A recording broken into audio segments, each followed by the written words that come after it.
ආයුබෝවන්. ඔන්න එහෙනම් අදත් සුපුරුදු ලෙන්ගතුකමින් ගෙනාව ඔබට හරවත් කතාව. ජීවිතේ වැරදුනොත් නැවතේ වරද හදාගෙන ජීවිතේට ඉස්සරහට මුණ දෙන්න පුළුවන් මිනිස්සුත් ඉන්නවා. හැබැයි එහෙම කරන්න බැරි වැරදි කරපු මිනිසුත් අපි අතර ඉන්නවා. ඒකල වරදට දඬුවම මරණය වුවොත් ඒ ජීවත් වෙන ටික දවසක් මෙරි මෙරි උපදින්න වෙනවා නේද? සේදිරිස් කියන්නේත් අන්න එහෙම කෙනෙක්. මොකද්ද කරුමයකට දුරදිග නොබලා ගත්තු තීරණයක අවසන් ප්‍රතිඵලයේ ඔහුට මරණීය දඬුවම හිමි වුණා. ගෙදර මායියක් දරුවනුත් තනිකර දමා මහවලු ගෙදර කූරු ගණන් කරන්නේ සේදිරිස් හරීම හිත වේදනාවෙන්. තමා කරපු වරද ගැන ගෙවන තප්පරයක් පාසා හිතින් වේදනාව විඳිනවා. දැන් මොනවා කරන්නද? එහෙම හිතලා සේදිරිස් හිත හදා ගන්න වාර අනන්තයි. මේ සිරමෙදිරිය තුල නොයෙකුත් වැරදි වලට අච්චු දීපු සිරකාරයෝ ගොඩක් ඉන්නවා.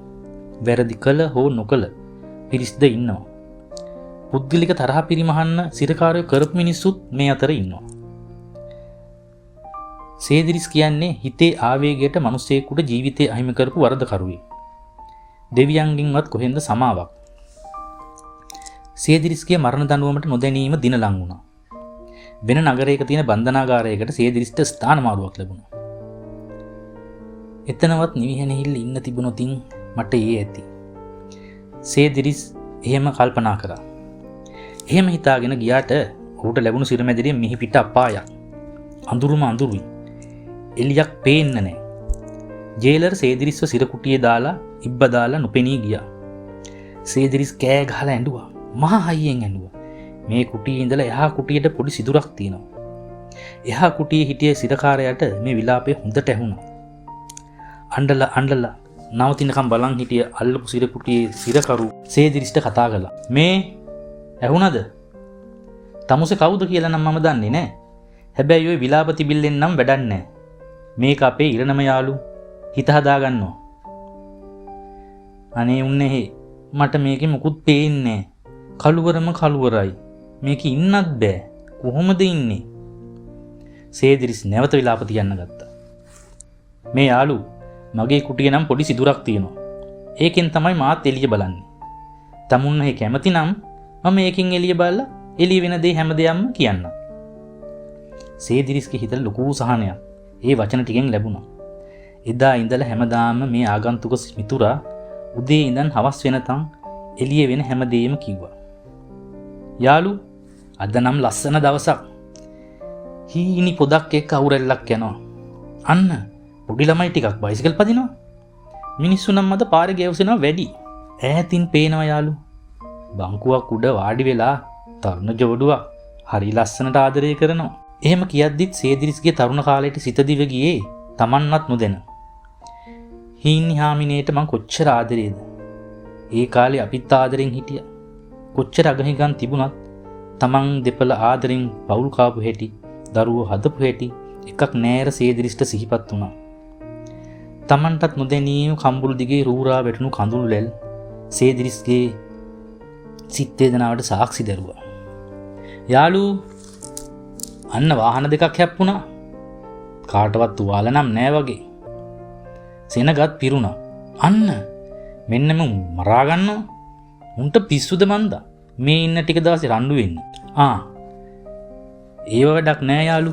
අද පාක් එකේ ලස්සනට මල් පිපිලා. ලස්සනේ බෑ. සේදිරිස්ගේ මිතුරා දවස ගානේ පාරේ යන මිනිස්සු ගැන සම්පූර්ණ වාර්තාවක් හරිම සතුටින් දුන්නා. සේදිරිසුත් උදේ අවදි වන්නේ ඒ වචන ටික බලාපොරොත්තු වෙයි. දෙපැත්ත ඉඳන් දෙන්නා කියෝ ගන්නවා. ඉවරයක් නෑ. ටික දවසක් යනකොට Taman මරණයට කැප වෙලා එල්ලුම් ගහට දිනනියම වෙලා ටික ටික ලං වෙන බවවත් සේදිරිස්ට මතක් වුණේ නෑ. ඒ තරමට අර පුද්ගලයා සේදිරිස්ගේ හිත වෙනස් කළා. ආව දවසේ විලාප තියලා කෑ ගහපු සේදිරිස් දැන් නම් හරිම සතුටින් යාළුවත් එක්ක දවස ගෙවනවා. දවසක් සේදිරිස් උදෙන්ම නැගිටලා යාළුවට සුබ උදෑසනක් යාළුවේ දවසට සුබ පැතුවා. වෙනදට ප්‍රතිචාර ලැබුණට අද නම් ප්‍රතිචාරයක් නැහැ. තාම නිදිද? නැගිටින්න යාළු. දැන් නම් එළි වෙලත් ඇති. එළිය බලලා කියනවද එළි වෙලාද කියලා? වෙනදා එන උත්තර ප්‍රතිචාර අද නැහැ. හොඳටම නිින්ද ගිහින්. කමක් නැහැ. ඇහැරුණාම බලලා කියන්නකෝ. සේදිරිස් තනියම මිමුණුවා. සේදිරිස්ට තේරුණ විදිහට හෝරා කීපයක් ගත වුණා. සේදිරිස්ගේ හිතට පොඩි චකිතයකුත් ආවා. අහන්න කෙනෙකුත් නැහැ. ගොඩක් වෙලා ගියාට පස්සේ ගේට්ටු යටින් කැම්ප් ගාන තල්ලු කරන ශබ්දය සේදිරිස්ට ඇහුණා. මේ සර් පොඩි කාරණාවක් දැනගන්න පුළුවන්ද? මොකද්ද? සර් එහා කුටියේ ඉන්න කෙනා තාම කතා කළේ නැහැ. බලලා කියනවද එයා සද්දයක් නැත්තේ ඇයි කියලා? ටිකක් වෙලා බලා හිටපු ජේලර්. ඇයි? තමුසෙ දන්නේ නැද්ද? අද න්යාගේ එල්ලුම් ගහ. එළි වෙන පාන්දර අරන් ගියා. දැන් මෙලහකටත් එල්ලලා ඇති. හෙට තමුසෙගේ දවස. ජේලර් කිව්වේ මොකද්ද කියලා හීනෙන් වගේ සේදිරිස්ට ඇහුණා. සේදිරිස්ට කතා කරගන්න වචන ගලප ගන්න බැරි වුණා. අනේ බුදු සර් එහෙමනම් මට පොඩි දව්වක් කරන්න. ඒ යාළුවා හිටියේ කුටියට මාව දානවද? ඒකේ පොඩි සිදුරක් තියෙනවා. මම මේකේ හිටියේ මෙලෝ මිනිස්සෙකුට ඉන්න බෑ බුදු සර්. ඒ කුටිය නම් හොඳයි කියලා ඒ යාළුවා කීවා. මට ඒ සිදුරෙන් එළිය පොඩ්ඩක් බලා ගන්න පුළුවන්ද? මේ පැය කීපේ? අනේ සර් මාව ඒකට දාන්න. මිනිස්සයෝ ඔය කුටිය තරම් ඒ කුටිය හොඳ නෑ. මේ කුටි වලින් තියෙන ජරාම කුටිය ඒක. අනික ඒක ඇති සිදුරකුත් නෑ. තිබුණත් විස්තර කියන්නේ මේ මිනිස්සයාගේ ඇස් දෙකම පේන්නෙත් නෑ. අන්දයි. ඔය කතාව තමුසෙට කලින් හිටපු කෙනත් ওই විදිහටම කිව්වා. ඔය මිනිස්සයා මොන වරදකට එල්ලුම් ගහර නියමුණාද මන්දා. හැබැයි මාර හොඳ මිනිස්සෙක්. මරණය පෙනිපෙනී ඉන්න මිනිස්සීන්ගේ හිතවල බය නැති කළා. ඒ මිනිස්සයාගේ වේදනාව යටපත් කරගෙන තව කෙනෙක්ගේ වේදනාව සුවපත් කළා. මොනව කරන්නද? අපටත් නීති වෙනස් කරන්න බෑනේ. එහෙම කියාගෙන ජේලර් යන්න ගියා. සේදිරිස් ඔළුවට අත ගහගෙන වාඩි වෙලා මේ දවස් කීපේ Tamanගේ හිත සුවපත් කළ ආකාරය මෙනෙහි කරමින් ආගන්තුක මිතුරා ගැන ශෝක වුණා.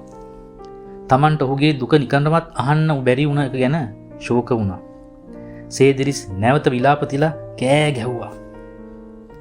මේක තමයි ජීවිතය. අපි නානාවිද ප්‍රශ්න වලින් මිරිකෙන්න පුළුවන්. මැරෙන්න තරම්. හැබැයි අපට පුළුවන් නම් අපේ ප්‍රශ්න පැත්තකින් තියලා අපි වගේ වේදනාව විඳින කෙනෙකුට ශක්තියක් වන්න. අන්න ඒකයි නියම මනුස්සකම කියන්නේ. ස්තුතියි. අපිව නැරඹුවට. නැවතත් එන්නම් ලබන විදිහට.